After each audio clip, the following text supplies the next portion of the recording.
Will Manchester City get back to winning ways, or will Chelsea avenge their embarrassing defeat at the Etihad last season? Watch until the end of this preview to hear all of my thoughts on tomorrow's match.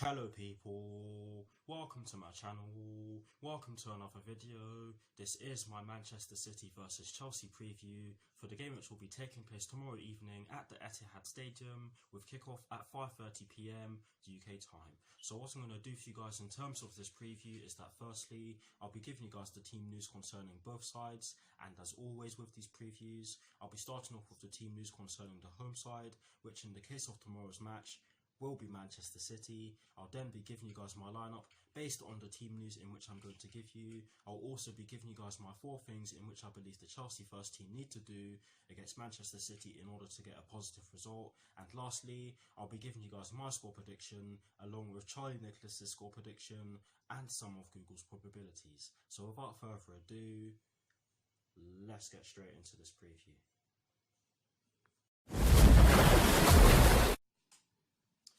So kicking things off with the Manchester City team news, there are 2 stories concerning the Manchester City first team, and the first one is to do with Ederson, and this story explains that he has returned to training on Thursday following a muscular problem and is in contention to face us. So that is the first story concerning the Manchester City first team for you guys. The second story concerning the Manchester City first team is to do with Bernardo Silva and Leroy Sané, and this story explains that Pep Guardiola will definitely be without Bernardo Silva due to suspension, while Leroy Sané is expected to be out for another 2 to 3 months. So that is it for the Manchester City team news.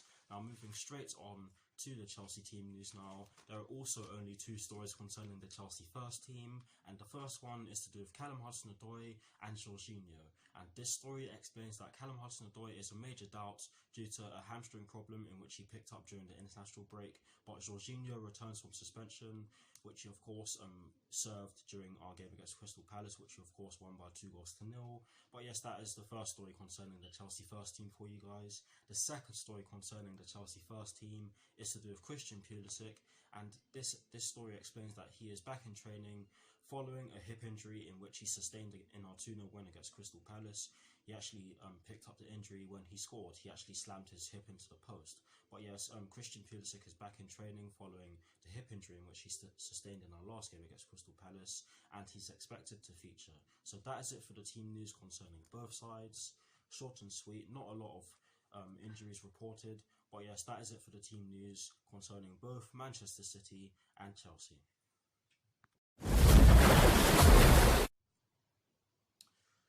Now for my lineup, and as always, starting off with the formation, I've gone with a 4-3-3, but believe me, I did struggle to pick a formation for this particular game because Wolverhampton Wanderers did go up to the Etihad Stadium and beat Manchester City 2-0 whilst using a 3-5-2, and Norwich City did beat Manchester City 3-2 at Carrow Road whilst using a 4-2-3-1.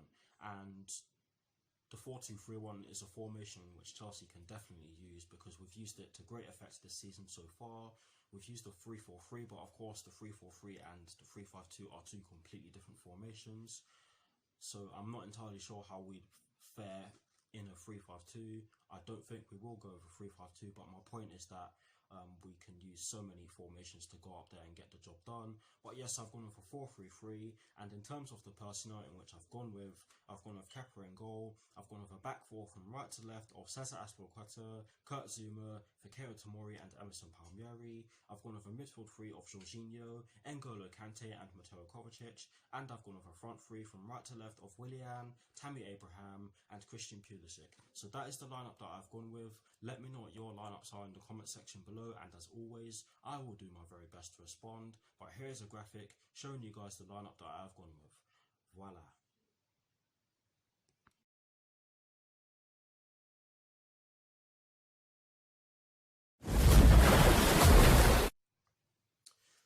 Now for my 4 things in which I believe the Chelsea first team need to do against Manchester City at the Etihad Stadium tomorrow evening. The first thing in which I believe the Chelsea first team must do against Manchester City tomorrow evening is that we must not allow the two outside attacking midfielders to get into our defensive third or in the half spaces.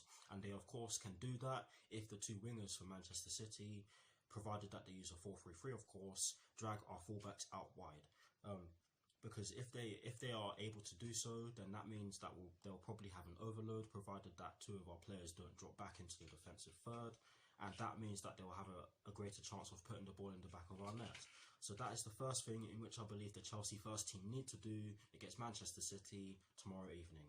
The second thing in which I believe we need to do is that we need to stay in position, and this point is sort of an elaboration on the point in which I've just made, but we need to stay in position so that we can exploit the spaces in which the fullbacks leave when they step into midfield, particularly the wingers and maybe Jorginho and anyone else who is in possession of the ball, of course.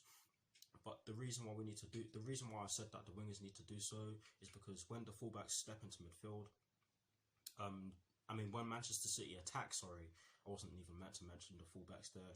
Well, when Manchester City attack and when they're using a 4-3-3 whilst they're attacking, they line up in a sort of 2-3-5. I've done some research on it, and the two centre backs are the deepest, of course. The two fullbacks go up to support the deepest midfielder, and the two attacking midfielders who are on the outside of the deepest midfielder, or the deeper midfielder shall I say, will support the attack, and they'll effectively have 5 up front with the two, including the two wingers, the two midfielders that go up, and of course the striker. But yes, that of course means that there's going to be loads of space to exploit, and if our players are stationed correctly or in the correct positions, then we'll be able to exploit that.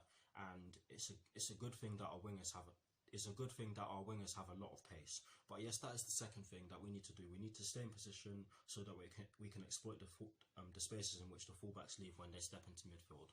The third thing in which we simply have to do against Manchester City tomorrow evening is that we need to be clinical and take long shots when possible. We simply need to be clinical because it is Manchester City. It's not a good result at the Etihad is not a given, and us Chelsea fans can definitely say that we got beaten 6-0 last time out, for God's sake. And we didn't even have that many chances, but it wouldn't have mattered if we were clinical or not, because we would have lost the game anyway, because most of our chances came after we were 4-0 down. But yes, you get the idea.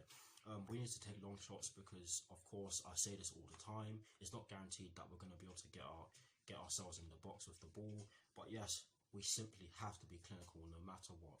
And the fourth and final thing in which we also have to do is that we need to not give the ball away and concede set pieces in key areas. Of course, you can class any area on the pitch a key area, because you never know what can happen from a set piece that has been given, or a free kick, shall I say, that has been given in the defensive half, shall I say.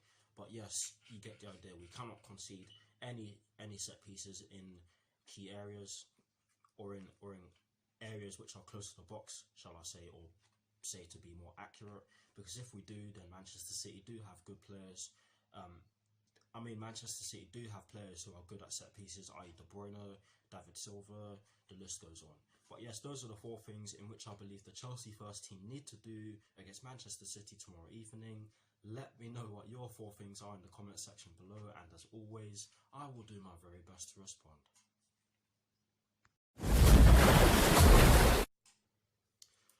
Now, getting straight into the last section of this preview, which is of course the predictions section. And starting off with Charlie Nicholas's score prediction, he has gone with a 4-2 Manchester City win. You don't see that very often, I know. But the reason why he's gone with a 4-2 Manchester City win is because he believes that it is a belter of a game, mainly because Manchester City are in 4th position. How could we have predicted that at this stage? Chelsea are above them with the youngsters who have all gone on international duty during the break and have been scoring.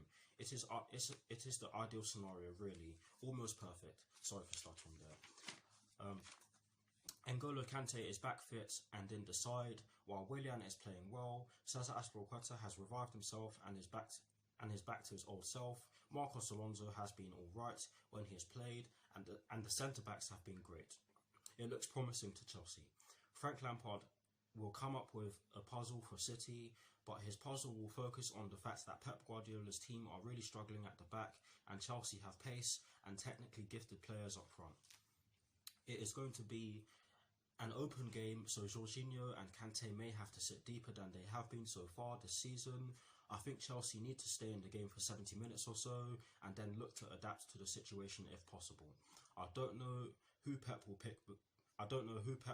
Because they are so frail in defence at the moment. It would be a gigantic blow if Ederson was to miss out, and I do think that City will want to simply go and beat Chelsea and get the job done with the 3 points. It will up the ante on Liverpool. The title race is far from over. Liverpool are in a great position, but within 3 or 4 games over the festive period, they could draw 3 games and suddenly the title race would be back on. They did it last year. For that reason, I think it will be Manchester City's day, but it will be such an open game that it will be a treat for everyone watching. Slightly contradictory towards the end, but that is the reason why Charlie Nicholas has gone with a 4-2 Chelsea win.